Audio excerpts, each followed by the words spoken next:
Et bonjour, bienvenue sur ma chaîne pour la lecture de vos énergies le jugement du week-end du 23 au 24 octobre. J'espère que vous allez bien. On va prendre le temps ce jour de voir ce que ça nous donne pour ces énergies de ce week-end, qu'on espère bon, qu'on espère tendre. Vendredi, non, puisque le week-end, vendredi c'est fait. Énergie du week-end. L'empereur et l'étoile. Bon, du pouvoir sur notre vie, une puissance de feu assez impressionnante, portée par, guidée peut-être même, hein, dans ce sens, sur ce qu'on veut engager, ce qu'on veut matérialiser, ce qu'on veut construire, d'une main de maître. Avec la grande prêtresse, il y a quelque chose qui se joue très profondément dans cette puissance. Le diable et le jugement. On est dans la matérialité de la vie, où on est vraiment dans la puissance qu'on peut avoir dans notre vie ce week-end. On a la petite étoile sur la tête, c'est plutôt pas mal. La foi nous guide, l'espoir, la conviction d'être, de devoir faire ce travail-là aussi peut-être. Allez, c'est parti, on va pousser les cartes un petit peu pour avoir de l'espace et on va voir les énergies pour ce week-end.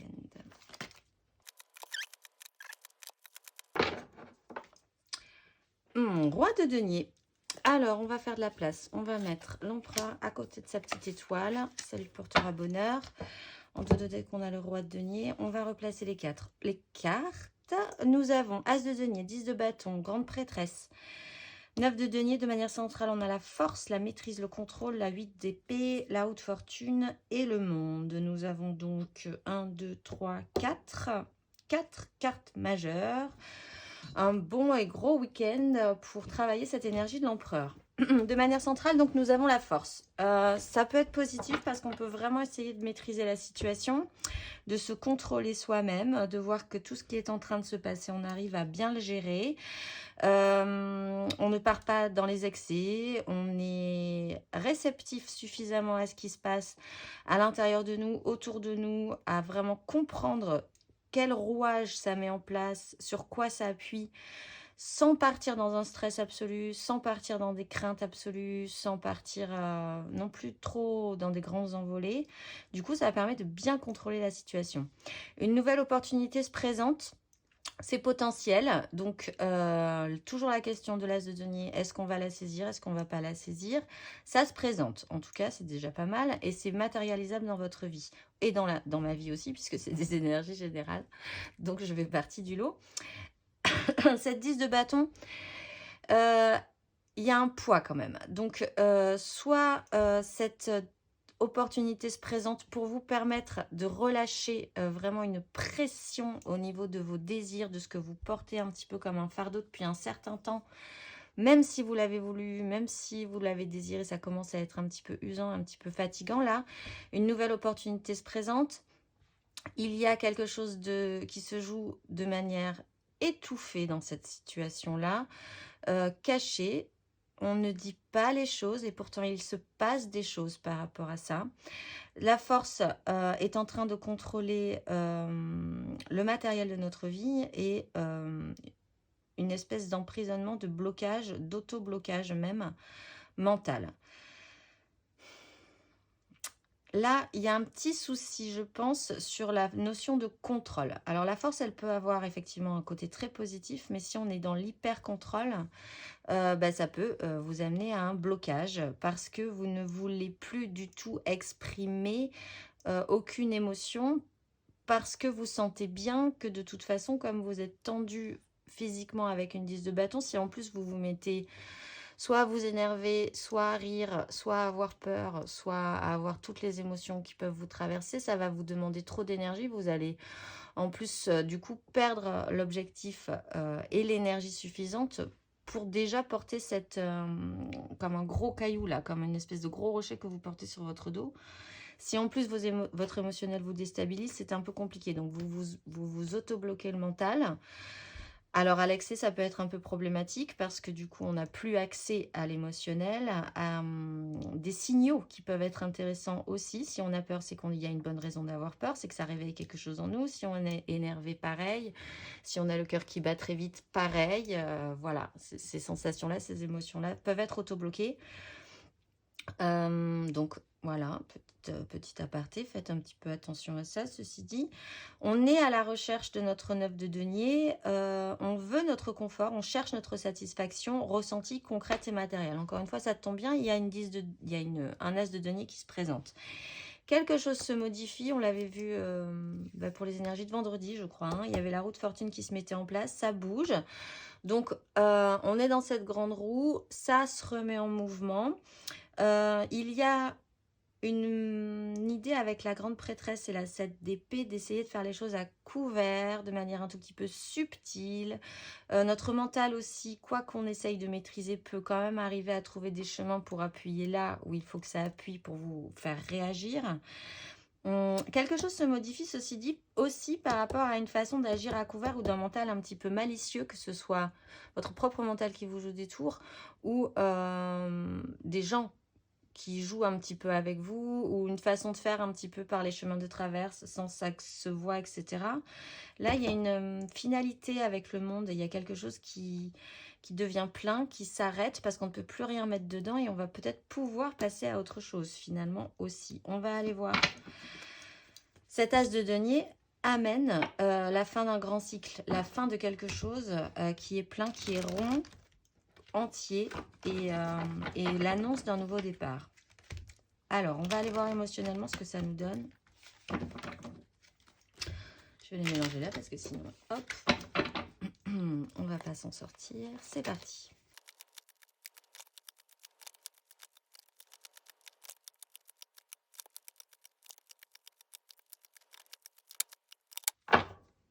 Et le soleil, parfait. Bon, alors, on a la mort, c'est ce qu'on est en train de faire. On s'engage, on est dans cette transformation de toute façon, gentiment mais sûrement, depuis un petit moment.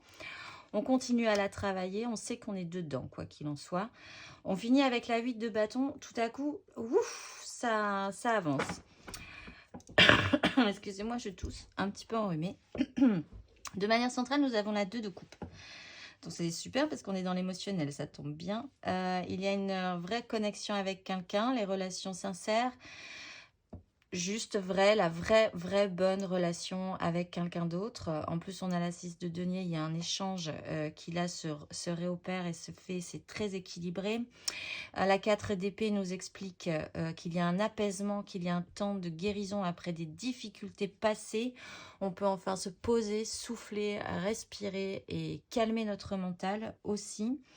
Si c'est pas une relation amoureuse, c'est entre vous et vous dans votre émotionnel. Vous vous reconnectez à vous-même. Vous pouvez vous récupérer des souffrances passées et rechercher et ressentir cette plus juste équilibre dans votre vie.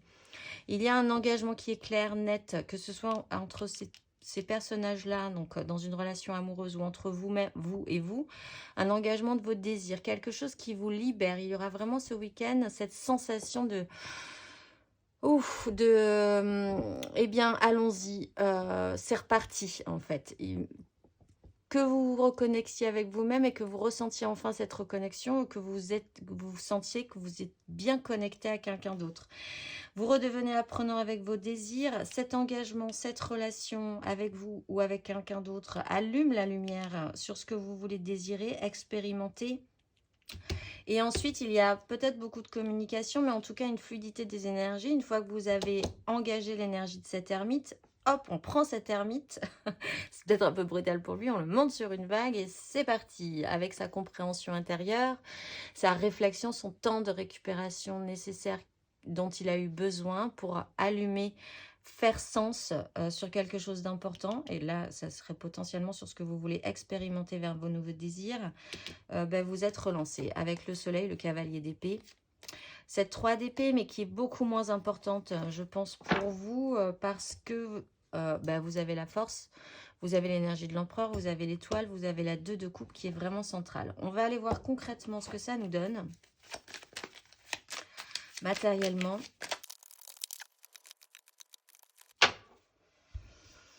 Alors, de manière centrale, on retrouve ce page de bâton, ce valet de bâton. Des nouvelles choses nous intéressent. On va expérimenter, on va tester, on va pas spécifiquement avoir vraiment peur de se rater. Ceci dit, il y aura peut-être des ratages, hein, des plantages, mais ça sera stimulant.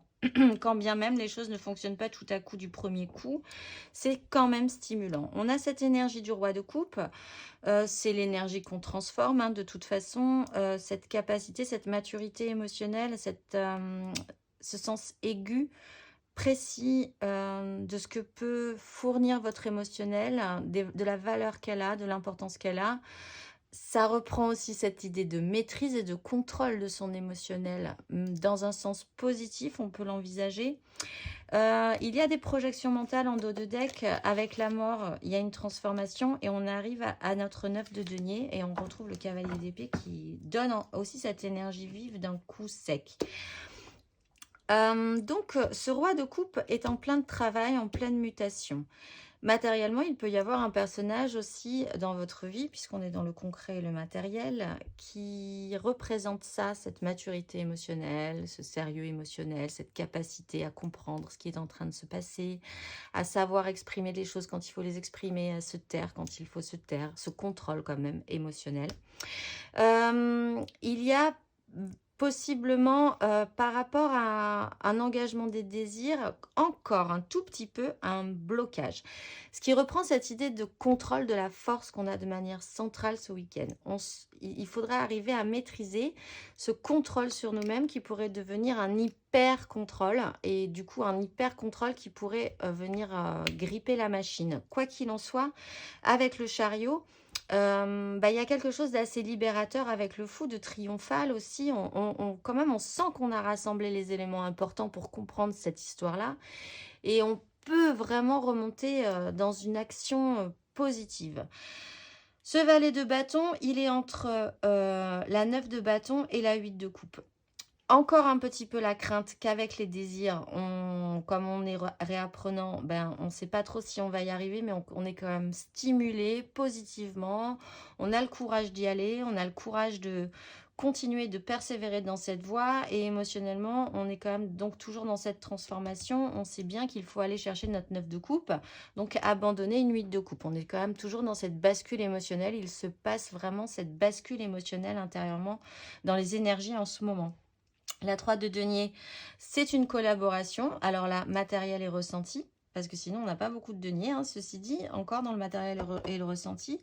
La 3 de denier, c'est une association avec les autres. Alors comment, pourquoi, avec qui?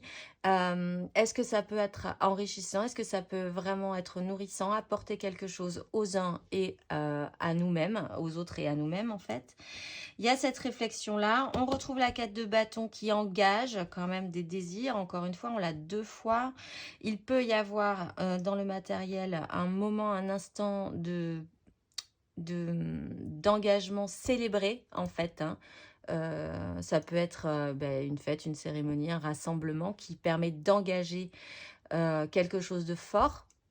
Et la 7 de denier, on fait le bilan, on voit ce qu'on a, on attend encore un petit peu, on comprend que tout ça est en train de se passer pour de bonnes raisons. Encore une fois, on a l'étoile, qu'on ne maîtrise pas du tout le temps en ce moment parce qu'on a la 8 de bâton et la 7 de denier. La 8 de bâton, ça va pas du tout à notre rythme. La 7 de denier, c'est aussi la notion de culture. Tout vient à point quand ce sera à point. Ça sera mûr quand ça sera mûr. Mystère et boule de gomme, ça sera peut-être demain, ça sera peut-être dans 15 jours.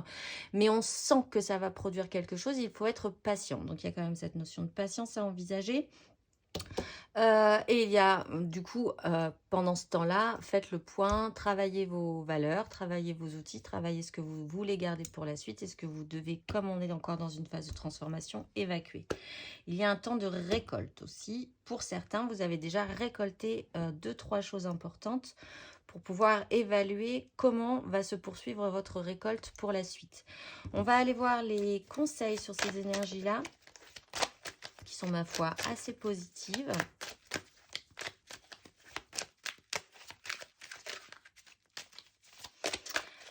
Un petit conseil, non pas du tout. On va aller voir les énergies aidantes. Il n'y a pas de conseil le week-end. On fait ce qu'on veut le week-end. Alors, énergie aidante, par contre, on va aller voir ce qui peut vraiment nous aider. Sur quelle énergie on peut fortement vibrer positivement. Cette collaboration, cette association, très bien. Et on va voir le challenge, hein, sur quoi ce sera peut-être un tout petit peu plus compliqué ce week-end. Une 5 d'épée. Les amoureux. Cette réouverture vous angoisse un petit peu encore. Le mental est un peu à la traîne, mais c'est pas étonnant non plus parce que des transformations mettent toujours le doute quand même sur la validation, sur la validité, sur l'intérêt de cette transformation. On doit quand même faire une bascule émotionnelle. On ne sait pas dans quoi on se lance de nouveau derrière parce qu'on est un tout petit peu différent.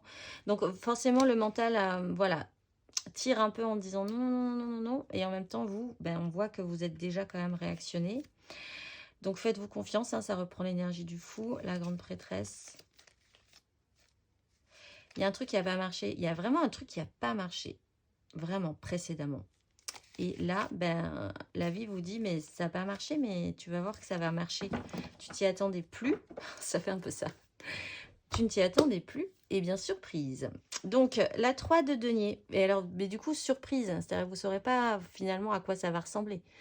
Mais ça aura un intérêt positif, je pense, pour vous. La 3 de denier, énergie aidante. Avec qui vous associez, comment collaborer, les associations, les gens, ceux qui sont différents de vous ont forcément des choses à vous apporter. Vous-même, vous êtes différent d'eux, vous avez forcément des choses à leur apporter. Voyez voir comment vous pouvez collaborer, vous associer, construire quelque chose. La créativité, la création, de toute façon, est importante en ce moment, de sentir qu'on peut être créateur de quelque chose. Ce qui est compliqué, c'est la 5 d'épée, c'est une crise mentale, c'est peut-être ne pas vouloir à un moment lâcher le morceau. Et dans ce cas-là, il serait intéressant de réfléchir à pourquoi vous ne voulez pas lâcher le morceau. Qu'est-ce que vous voulez gagner dans une histoire ou dans une crise mentale? C'est peut-être avoir affaire à des conflits internes. Là, on le voit un petit peu avec les épées, c'est pas c'est pas encore tout à fait ça. Donc, ça peut être vraiment intérieur. Cette envie de gagner, pourquoi absolument vouloir gagner quelque chose, pourquoi parfois vous aurez peut-être l'impression qu'il va falloir appuyer là où ça fait mal et donc faire mal aux gens. Et dans ce cas-là, pourquoi vous partez dans ce système-là? Bon, on a la force, donc il y a quand même une espèce de contrôle là-dessus, j'ai l'impression. Il peut y avoir des conflits extérieurs avec des gens. Vous, encore une fois, vous n'avez pas spécifiquement cette énergie-là, je pense. Ou alors, ça peut vous titiller à un moment donné de pointer, de toucher pour faire avancer le schmilblick. Bon, c'est une énergie avec laquelle il va falloir faire, hein, et essayer de contrôler malgré tout.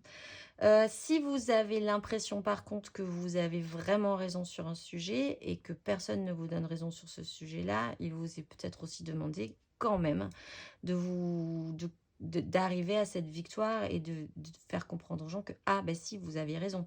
En plus, vous pourriez essayer de construire quelque chose d'intéressant ensuite. Donc voilà, chacun prendra ce qui lui parlera. On va aller voir le petit exercice. Non, pas du tout. Moi, je suis toujours en décalage total. Une longueur d'avance, une longueur de retard. On va aller voir ce que ça nous donne à la fin, cette finalité du week-end. Qu'est-ce qu'on aura compris? Où est-ce que ça va nous mener pour la semaine prochaine? On va tirer 3 cartes de l'After Tarot là-dessus. Peut-être même que cette bascule émotionnelle, cette transformation, les gens ne vont pas être contents parce que vous changez, vous évoluez.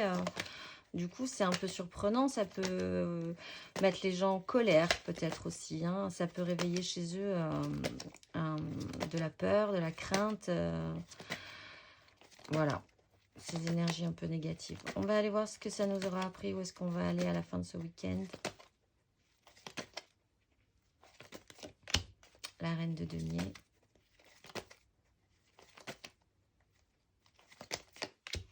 La 3 de coupe.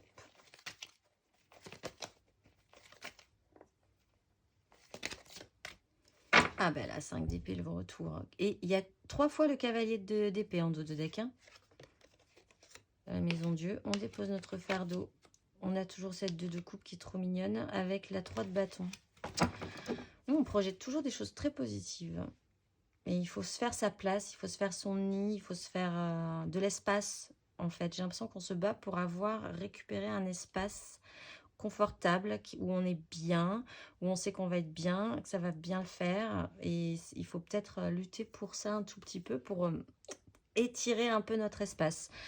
Reine de denier, savoir-faire, capacité dans la vie pratique, s'occuper de son petit cocon, justement, rendre les choses jolies, faire du bien autour d'elle, à ceux qu'elle aime, aux choses aussi qu'elle aime. Hein. Donc, ça peut être s'occuper de son foyer, de son travail, de ce qu'elle aime le plus, hein, quand même, hein, en ce moment, parce qu'on peut aimer des choses différentes selon les jours, selon les semaines, selon les moments. Mais elle a cette belle capacité à savoir faire et à bien faire. Il y a une créativité, encore on est sur une 3, mais là une 3 de coupe. On va vers plus de légèreté, on va vers des moments sympathiques, émotionnellement avec les autres. C'est pas encore très profond, mais en même temps, on ne demande pas spécifiquement de la profondeur là. On demande du plaisir, de la joie, en fait. Cette 5 d'épée met un peu le bazar, hein, quand même, ceci dit. Ça met en colère les gens, peut-être. L'idée que vous décidez de vous créer un espace positif, joyeux, où vous arrêtez de vous prendre la tête sur des bêtises, ou que vous évacuez de toute façon cette 3 d'épée qu'on avait là, et que ça met les gens... Les gens se disent, mais pourquoi t'as l'air bien, en fait. C'est peut-être ça, je sais pas. On va aller tirer sur la 5.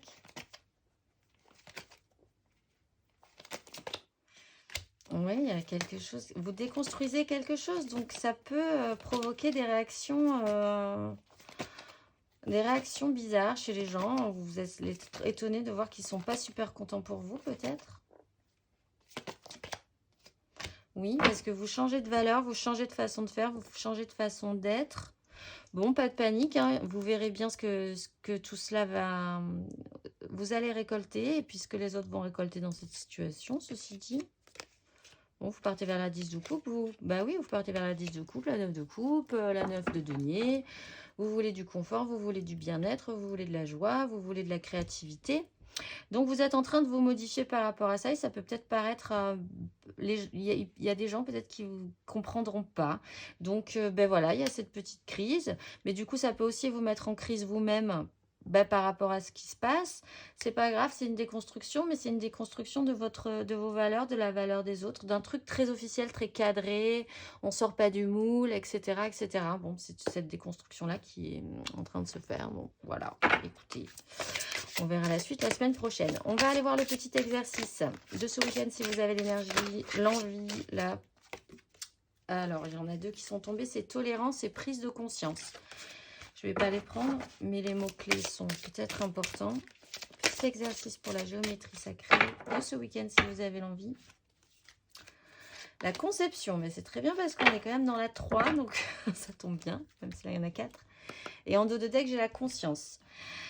La fréquence de la conception nous invite à ramener notre conscience à notre origine, le lieu où tout commence dans la création. Elle nous aide à nous souvenir du potentiel et des possibilités infinies de cet espace et de ce que nous pouvons réaliser grâce à nos prises de conscience et à nos intentions, à nos prises de conscience et à nos intentions ciblées. En dos de deck, on a transition également, on a âme et on a émergence. Et je ne vais pas toutes les faire, mais on a discernement et miracle. Et dynamique. Bon, je ne vais pas toutes les faire. On va aller voir le petit exercice associé à déjà conception, hein, ce qui est déjà un gros projet en soi. Prenez le temps d'entrer en vous-même et de vous souvenir de votre origine. Vous êtes constitué d'énergie ou conscience pure. Vous choisissez d'être dans votre corps, ici et maintenant. Autorisez-vous à concrétiser le potentiel et les possibilités infinies que vous pouvez manifester à travers votre conscience et votre intention ciblée au travers de la conception. Eh bien, je nous souhaite un très beau week-end et je vous dis à lundi.